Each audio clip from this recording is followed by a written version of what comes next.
البامية خلاص قربت تودع، فعايزين ايه نخزنها بقى عشان تبقى معانا في الشتاء ان شاء الله ونعملها.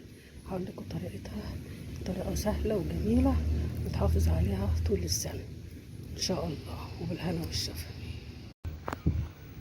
دي البامية اللي بنجيبها متكونش لا كبيرة قوي ولا صغيرة قوي، يعني متوسطة، يعني كده يعني ايه كده اهي صغير معقولة، يعني بحيث ايه ما تزهقناش في التنظيف في التقميع، وفي نفس الوقت ما تكونش كبيرة قوي عشان ما تبقاش شيخ.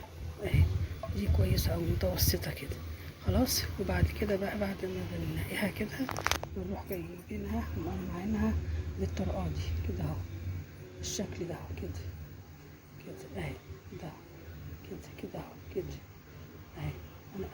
انا عن نفسي في بتتباع بره جاهزه، يعني في ناس بيشتروها متقمعه، لا انا بحب اقمعها اهي. بجيبها كده واروح جايه مقمعاها كده اهو بالطريقه دي، وتبقى شكلها حلو. بحس بفرق ما بين، شوف الفرق بين ده وده، بحس كده زي ما يكون حاجه نطفت كده، زي ما يكون بقت حاجه نظيفه كده اهي. انا بحبها كده بالطريقه دي، بحب اعملها، بحب اتسلى قوي فيها وانا بعملها خلاص. وبعد ما اخلص الكميه كلها هبدا بقى ايه اقول لكم الخطوه الجايه ان شاء الله، ماشي. ما نضفناها كلها اهيت، هنبدا بقى نحطها في الميه اللي بتغلي اهوت كده اهي كده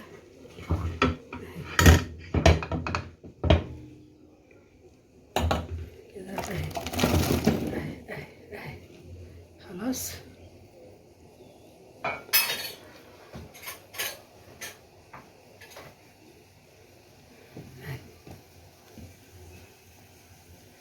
نبدا نحطها كده اهوت.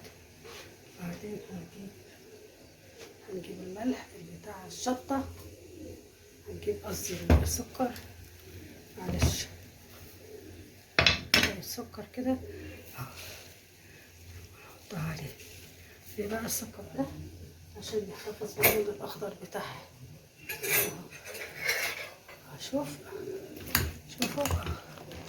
ده بيخليها تحتفظ باللون الاخضر اقلب فيها بقى كده لغايه ما تفور لغايه ما تفور.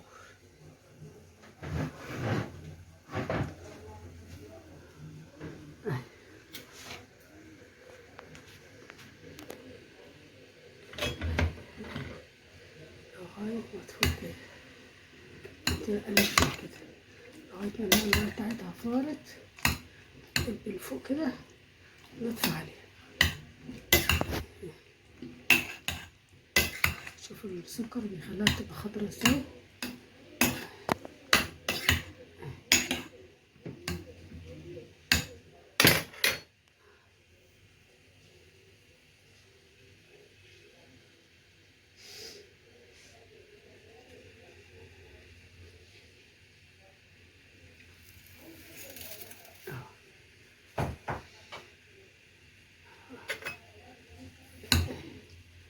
شاي كل طلع شوية سكر اهو تاني عشان يحتفظ باللون الأخضر، ده اللون الأخضر الزرع الجميل.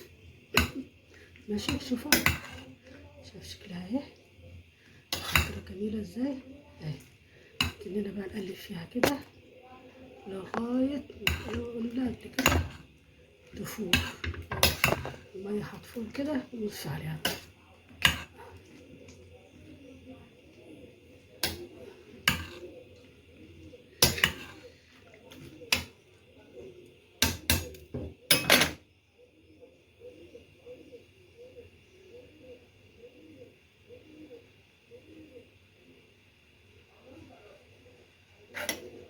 بس ما تنساش نقلبها عشان سواها كله ياخد زي بعضيه.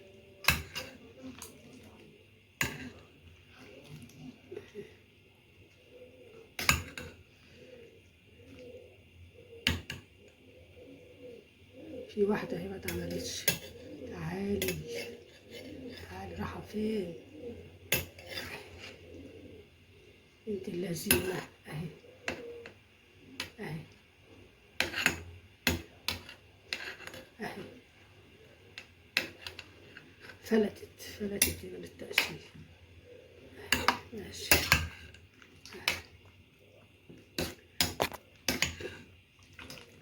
لغاية ما تغلي، تنورها لغاية ما تغلي.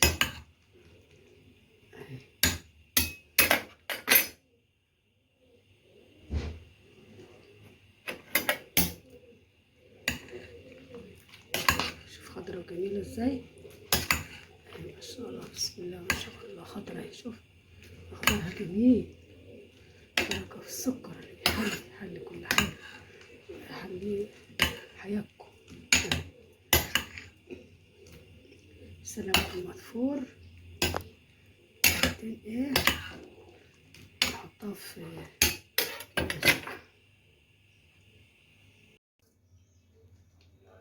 اهي، ناخدها من هناك كده اهي، ونحطها هنا في المية الساقعة اهي.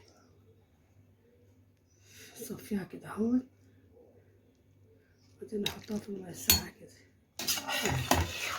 لغاية ما نحطها كلها اهي.